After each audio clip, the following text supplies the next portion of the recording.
মরিচ ভাজা হয়ে গেছে, নামিয়ে নেব। পেঁয়াজ আর রসুন একসাথে ভেজে নিব।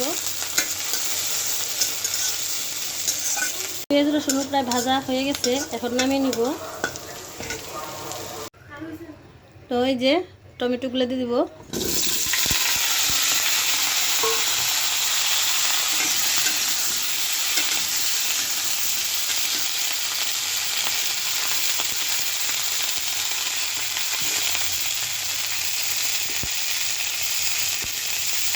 লবণটা দিয়ে দিই।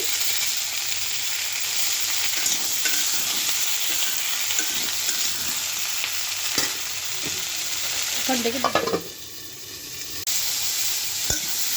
কাঁচা টমেটো, টক মিষ্টি, এটা ভাজি হতে হতে আমি আলুটা চটকে নিই। যে গোল আলু হাতে চটকে নিই। যে চটকানো হয়ে গেছে, এটা পাটায় পিষতে হবে। এটা কচু, হাত দেওয়া হবে না।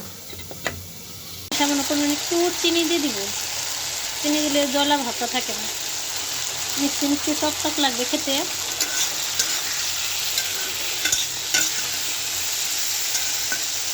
যে টমেটো হয়ে গেছে প্রায়, এখন আমি নামিয়ে নেব। যে টমেটো নামিয়ে নিয়েছি, এখন এগুলো পাটায় পিষবো। গরম পাটায় পিষে নেই। এক হাতে পিষা আর এক হাতে ক্যামেরা। এটা মিষ্টি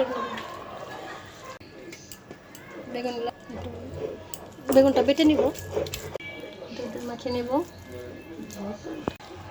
মেখে নেব। কাঙ্ক্ষিত সেই কচু।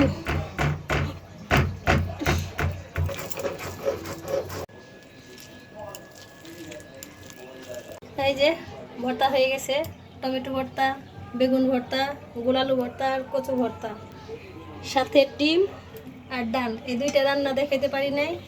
তো আমার রান্নাটা কেমন লাগলো প্লিজ বলবেন। তো এই রান্না দেখে কার কার জিভে জল এসে গেছে কমেন্টে জানিয়ে দিবেন, আর চ্যানেলটিতে সাবস্ক্রাইব করে দিবেন। সবাই ভালো থাকবেন। আজকের ভিডিও এই পর্যন্তই।